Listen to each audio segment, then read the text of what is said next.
Assalamualaikum warahmatullahi wabarakatuh. Hi, I'm Putra Natasha binti Manasif from Class D. Today I will present a topic from subject TPT270, which is demand and supply characteristic of the transport market. Alright, the first one is what is demand?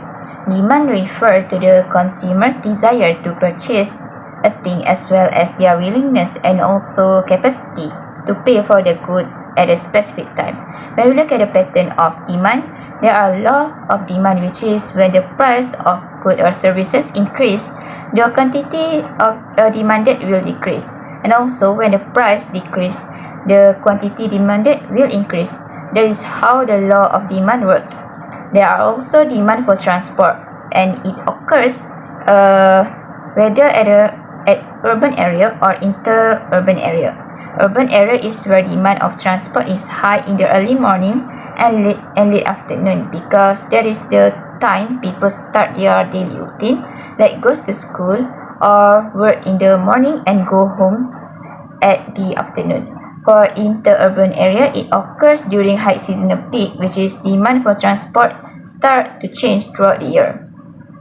Next is variation in demand level, where it usually occurs weekly, monthly, and seasonal.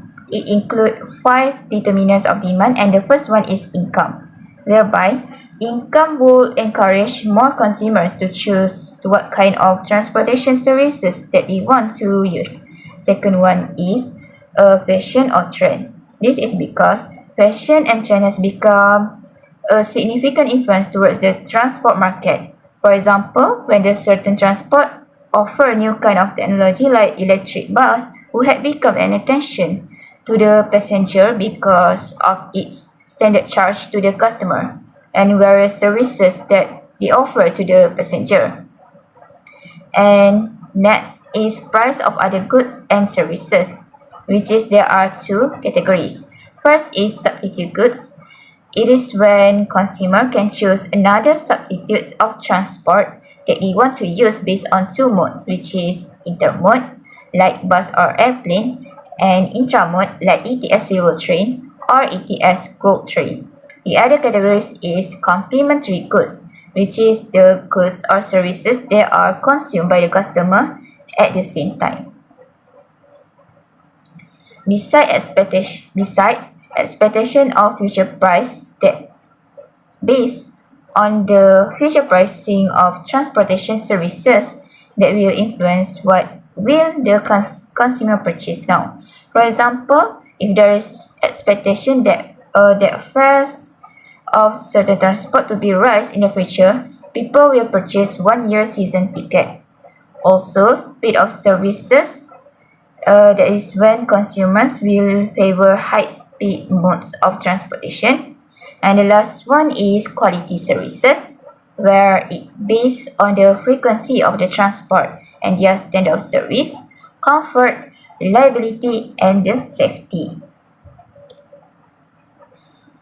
So, for the case study, I found out that my HSR Corporation as a neighborhood with Malaysia government is trying to develop Malaysia's rail and road network infrastructure throughout ports and industrial sector in urban and rural areas, which is to boost industrial competitiveness to satisfy existing demand and also attract new investment and innovation to turn the country into high growth future industry.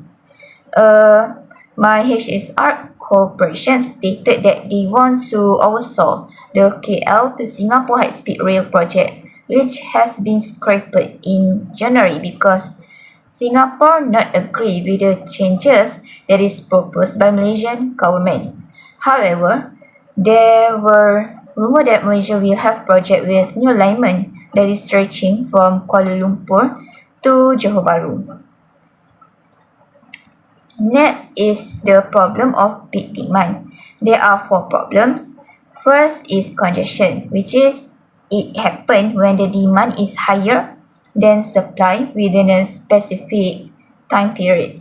The second one is high accident rate, that it takes place when two vehicles collide with each other, which caused by few factors like the design of the road and design of vehicles, also driving skills and the behavior on the road.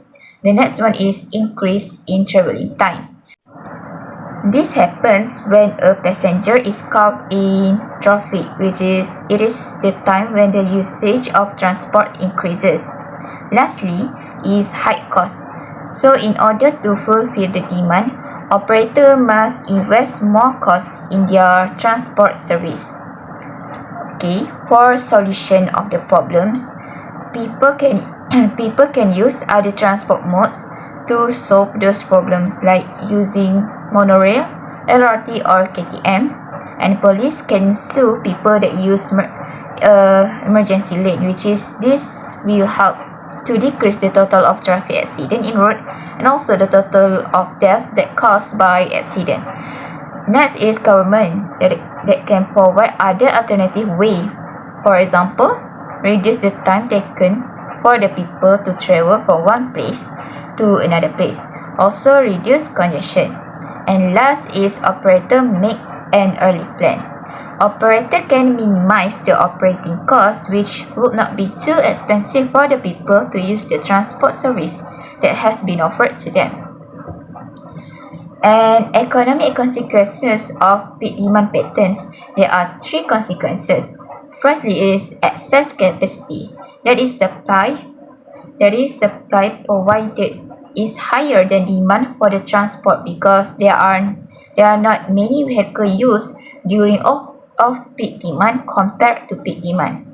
Secondly, waste of resources. For example, waste of power resources.